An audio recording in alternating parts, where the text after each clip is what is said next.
Good morning. My name is Jim Hill, and I've come to talk about electricity. It's one of those things in life that we just kind of take for granted. When you got up this morning and you turned on the lights, you expected the electricity to be there. When you went to the refrigerator, you expected it to be on. When you came to church, you expected it to be cool and for the sound system to work. It's one of those things that it's easy to be out of sight and out of mind. But you know, when it's not there, we really miss it.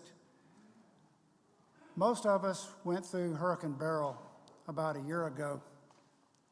And I don't know about you, but it was really miserable at our house with no electricity. The way you keep electricity here is to have good equipment. And electrical equipment, all you need to do to keep it in good shape is to not overload it. Don't ask too much of it. Keep it clean and dry. Keep the connections tight. And do a little bit of maintenance every once in a while to help keep its life going. You need to tighten the connections and make sure that you don't have rusty enclosures and that you lubricate the parts that need to be lubricated in switches, etc.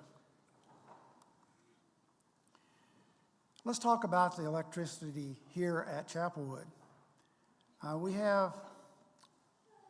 show on this slide 49 fuse disconnects. I actually found a new one today, so we had a nice round 50 number of fuse disconnects.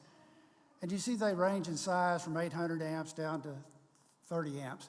To give you a little bit of perspective, if you have kind of a modern size house, the service to your house is about 200 amps. So that handles all the electrical needs at your house. So you can see that we have quite a bit more equipment here when we get up to 800 amp range. And in addition to the fuse disconnects, well, there you go. We have 15 lighting panels and power panels. That's kind of like the breaker panels at your house.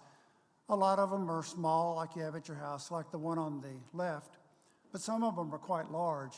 Like the one on the right here, it's about 6 feet tall. So we have quite a bit of electrical equipment at Chapelwood. The picture there in the center is of the disconnect switches that feed all the power to the sanctuary. Handles all the air conditioning, all the lighting, soundboard, etc. That's two 400 amp disconnects and two 200 amp disconnects. And you see up at the top, you see some rust coming, and that's our newest equipment. It's only 24 years old. Some of our equipment is 47 years old. So it's important that we do a little bit, well, there you go. With this capital campaign was in its formative stages, I went to Mike Moreau and said, hey, look, I'd be happy to look at the electrical system here and see what condition it's in. And he said, that'd be great. So I started my analysis by walking out to where the power comes in. The picture there shows an 800 amp disconnect, and there's two big rusty poles right out behind the fellowship hall where all the power comes into Chapelwood. So I started my exploration there. And I want to bring your attention to that little small box right there. It's a 100 amp disconnect. So I opened it first to see what was inside because it was turned off and it was easy for me to get in. It's a little hard to see, but what that is, the red part is where the electricity is. There's two wires come in, 240 volts between the wires. And right on the top between the two wires is a big old dirt dauber nest. That's not a good thing. So I thought, well, since it's off, it's probably disconnected and not energized. So I traced the wires. That's the box right on behind it. That's a 400 amp disconnect, and the two wires come up there. It is in fact energized, and that's the feed for all the office area. So when there's enough dirt dauber juice or water on that dirt dauber nest, it's going to cause a short between those two wires. It's going to blow the fuse, and all the office will go black. No air conditioner, no internet, no computers, no lights, upset people. So I went off and did some work and thought, okay, we really do need to look at the whole electrical system. So to do that, we use 3 separate contractors. The first one is called infrared thermography. That's a kind of technical term. That's a magic camera that sees heat instead of just regular light. And so when you look at electrical connections, if they are loose, they begin to get hot. And so you can, with infrared thermography, see problems that are going to happen in the future. Not right now, but somewhere down the road. So we'll go through with an infrared thermography contractor and look at all of the boxes in Chapelwood and look for things that are hot that shouldn't be hot. And I can tell you from looking at the boxes that are outside, the paint on them is not too good. You know, when you start talking about 25, 30, 40 years old, the paint gets pretty old and you begin to have some rust. So we'll have another contractor that'll do the painting. It can come in and wipe down the box, mitigate the rust, get it all prepared, prime it, and paint it with a good industrial grade paint.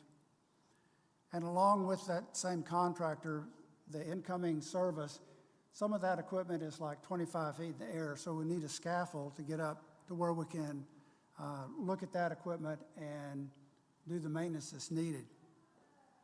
And then the third contractor is an electrical contractor. We'll turn off all the power, so all the power at Chapel would be off for a couple of days. And we'll go in and clean and tighten all the connections, fix the problems that we found with infrared thermography, and do the maintenance that's needed. Then with really a fourth contractor, if you want to call it a contractor, in CenterPoint. CenterPoint has to come out and turn off the power, and then CenterPoint needs to come back and, once the city approves it, turn the power back on. The challenge with that is CenterPoint's urgency sometimes isn't the same urgency that we have. So sometimes that can be a challenge. So along with all that, we're going to work on documentation. Believe it or not, there's almost 0 labels on the boxes. So you don't know what box is connected and does what service here at Chapelwood. A good example of that happened this last Friday. One of the air conditioners in the preschool quit working. So called out the refrigeration techs, and they came out and pretty quickly said, the reason it's not working is you don't have any power. Where does the power come from? No one had an idea.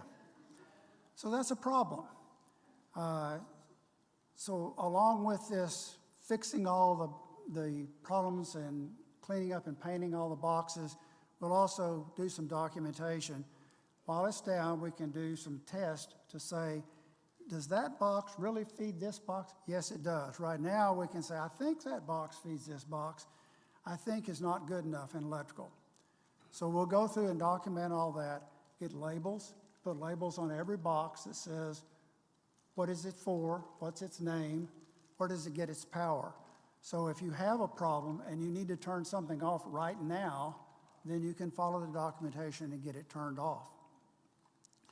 And then once we have that done, we'll post documents that show how it's all connected to help people find where the source of the power is when it's needed.